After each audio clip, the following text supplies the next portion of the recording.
YouTube, we're gonna do some brakes today, man. Take it back and give you a couple tips on doing these brakes, and if the shop does them, if you got forged, billet, or aluminum wheel.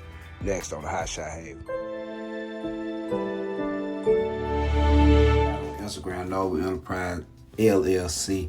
Oh man, there's a lot of more stuff going on there. You might not get to see on the page, man. Also, the 1 hour consultation still dropping out live and popping, man. $40 CashApp, $ JBUTLER, leave your name, number in the 4 line. Hey, and I'm gonna promptly get back with you. Don't forget to subscribe. I appreciate all the support, man. Y'all know what I say about hating. At the same time, we're gonna keep 100. Let's go.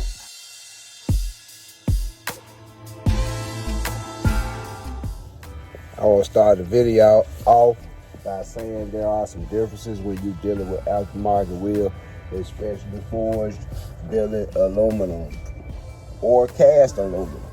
Either one, but these so happen to be forged aluminum wheels. What I want to recommend to you is to never use an impact wrench to install or even take them off.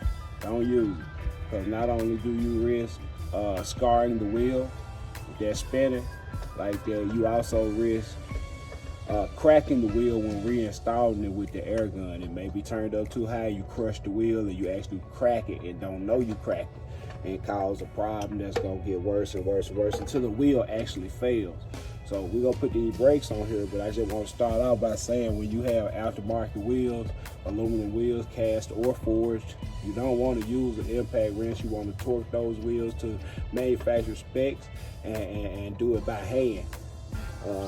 It may help for you to have a 1/2-inch drive socket that is ratcheted like this.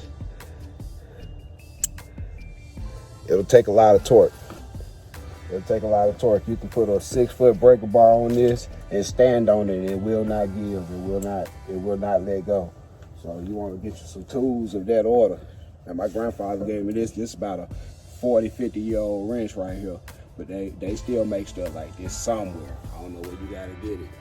But like I said, that's the first thing, is getting the wheels off. And like I said, not only just getting the wheels off, but making sure you reinstall them by hand, center them up on the hub, and make sure they're dead center, and tighten all the bolts down in a crisscross fashion by hand. Torque them to the manufacturer spec, and you should be good. But you don't want to crack one of these wheels. These wheels kind of expensive, so you don't want to crack one and reinstalling this stuff with air. If you're getting them did at a shop, tell them you don't want them to use air in this procedure. If they can't do it by hand, take your truck somewhere else. If they can't do it, if they feel like they just can't do it by hand, it's gonna take too much time, and they can't charge you for the time it's gonna take your truck somewhere else. Simple as that. Okay, let's get started. Upon removing the wheel, we're gonna locate the brake caliper, and we're gonna use our C-clamp to push in and squeeze the brake caliper and the pad together, thus creating a gap so we can release the caliper off of the rotor. Then we're going to locate our screws on the Dodge Ram. They are 13mm on the rear, 14mm on the front, and we're going to loosen those screws. Well, since we just squeezed the caliper and created a gap, our caliper should come off with no problem. Okay, upon inspecting the caliper, you want to make sure it's not leaking or doing anything like that. And you're going to place one of your old brake pads on the caliper and get your C-clamp and continue to squeeze it until those pistons are pushed back into the caliper flushly. Okay, so once they're put back in flush, we'll start to address the caliper bracket and the hardware. You'll notice that in a good quality set of brakes, you will get new hardware. You're going to want to take the old rusty hardware off and replace it with the new hardware. Also, you would like to grease, and just a tip, put a little small amount of grease at the very beginning of the part, because we know we're going to press that brake pad onto that clip and it will smear that grease onto the clip. Don't over grease it, because we don't want to get any grease on the braking surface. Okay, so now we're going to orient our pads correctly and install them and check that everything fits properly. We're also going to take note to take the pins out of the caliper bracket and also apply grease to those on the ends and slide them back in. Once we've done that, make sure they slide freely. We'll reinstall our caliper, tighten our caliper bolts back to 20 foot-pounds of torque. Make sure they're tight, and we'll go ahead and reinstall our wheel. I got that old country boy tip for the day for you. Your little stick, put it on the center of the tie. Put your wrench up under so you have a little clearance up under so you can grab it and roll that tie up on there. Then you can stand on that stick, wiggle the tie around, line the lugs up, and you can actually level that tie up onto the lugs instead of having to fight with it, because that thing right there is heavy, heavy.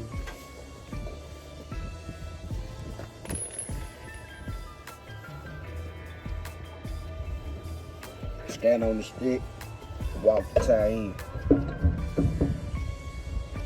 Make sure you stand on the stick. Real close, real close. Right. Let's give you some height. Now we on the hood.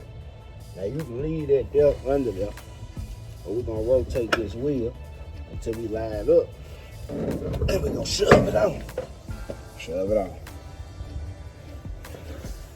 Now you can feel free to move the stick.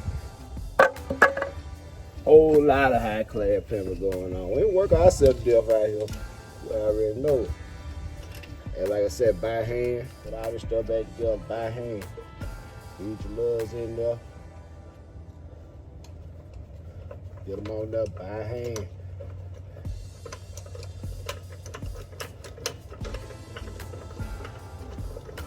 You want to feel these threads engaged. You want to make sure everything is good. You want to start out by putting them across from each other or the center of the wheel. Use your ratchet without the breaker bar on it to run that up. Taking note to hold that ratchet away from the center cap so you don't stretch that. Go back to the opposite side. See it tighten up a little bit more, but we just centered that wheel. Now we're gonna go top and bottom, because it's 8 lug pattern. And further center the wheel. It's all about getting this stuff hub centric. If it rides on the hub, if it rides on the lugs, you know, most definitely got to work on this part right here to get everything centered. But yeah, make a cross type pattern as you tighten them down, and then you'll come back and torque them in the same manner. Then you're gonna sit it on the ground and check it one more time. You're gonna retorque because you can't be too careful. Feel me? Yeah, I'm out here in the driveway just getting it in, saving about $100 on a brake job, on the hourly rate of the shop, and getting discount on the parts because you got the relationship with the parts store established. Hint, hint. Establish a relationship with them parts store people.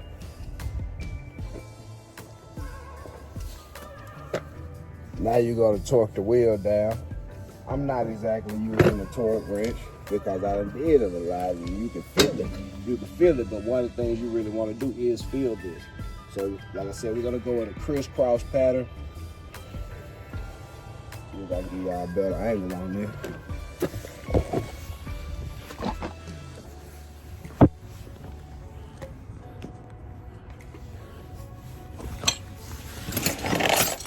Let's see if you can get a better angle on that.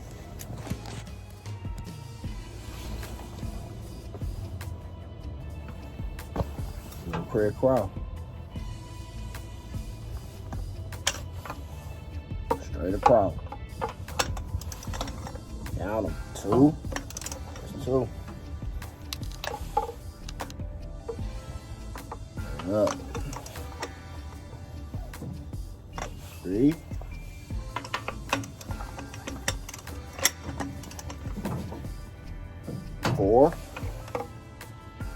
go right beside it.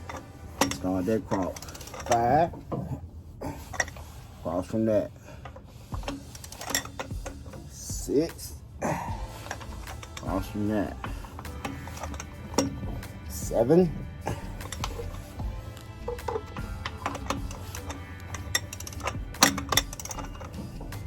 8. And since we counted, we know we got them, but you always want to check your work, so you're going to go around. Don't go around one more time. That's the lock. You're not going to hit that too hard. Not super hard. Boom. That's 3. This is 4. 4. 5. 6.